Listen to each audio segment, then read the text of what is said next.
எல்லாருக்கும் வணக்கம். அடுத்த ஒரு வீடியோக்கு உங்களை வரவேற்கின்றேன். என் பேர் விமல்.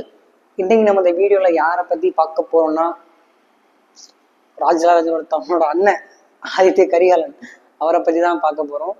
ஸோ இது கொஞ்சம் சேட் ஸ்டோரியாக தான் இருக்கும். ஏன்னா அவர் 29 வயசுல இறந்தார்.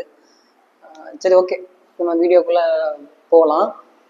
ஃபர்ஸ்ட் அவரோட 13வது வயசுல அவங்க அப்பா கூடயே போருக்கு போய் ஒரு சிங்கம் யானை இருக்கிற பலத்தோட போர் புரிஞ்சிருக்காரு அப்படின்னு வரலாறுகள் சொல்லுது. ஸோ அப்படிப்பட்டவரை யாருப்பா 29 வயசுலேயே கொன்னா அப்படின்னு பார்த்தா ஒரு சூழ்ச்சியும் சதியும்னாலதான் இறந்துருக்காரு. இப்போ வந்து நம்ம பொன்னியின் செல்வன் புக்லயும் படத்துலயும் சொல்ற மாதிரி ஒரு நந்தின்ற கேரக்டர் தான் அவரை லவ் பண்ணி கடைசியில அப்படி ஒரு கோட்டைக்கு வர சொல்லி அவங்களோட சதியாளர்கள்லாம் சேர்ந்து கொண்டாங்க அப்படின்ட்டு நம்ம பொன்னியின் செல்வன் புக்கும் கதையும் சொல்லுது. ஆனா அப்படி இல்லை. ஏன்னா நந்தினின்றது ஒரு இமேஜினரி கேரக்டர் தான். உண்மையிலே அப்படி என்ன நடந்ததுன்னு பார்த்தோம்னா, நம்ம ஆதித்ய கரிகாலனோட சித்தப்பாவான மதுராந்தக தேவர் அவர் தான் ஆளுங்க வச்சு கொண்டுட்டாரு அப்படின்ட்டு வரலாறுகள் சொல்லுது.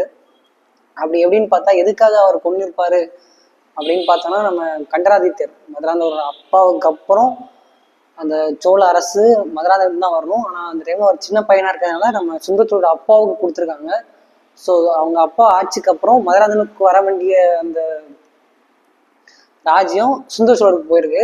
சுந்தர சோழருக்கு அப்புறமா நமக்கு கிடைக்குமான்னு பார்த்த மதுராந்தகனுக்கு அப்பவும் கிடைக்கல. அவர் சுந்தர சோழர் ஆதித்ய கரிகாலனுக்கு அடுத்த வயசு அவர் தான் அடுத்தது ராஜாவாக இருக்கும் அப்படின்ட்டு ஒரு அறிவிப்பை கொடுத்துட்டாரு. அது காரணம் என்னன்னா, நம்ம கரிகாலன் சேரப்போர்ல பாண்டிய மன்னோட தலையை கொண்டு வந்திருப்பாரு.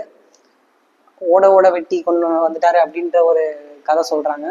ஸோ வந்ததுனால சுந்தர சோழர் ஆதித்ய கரிகாலனுக்கு ராஜ்யத்தை கொடுத்துடுறாரு.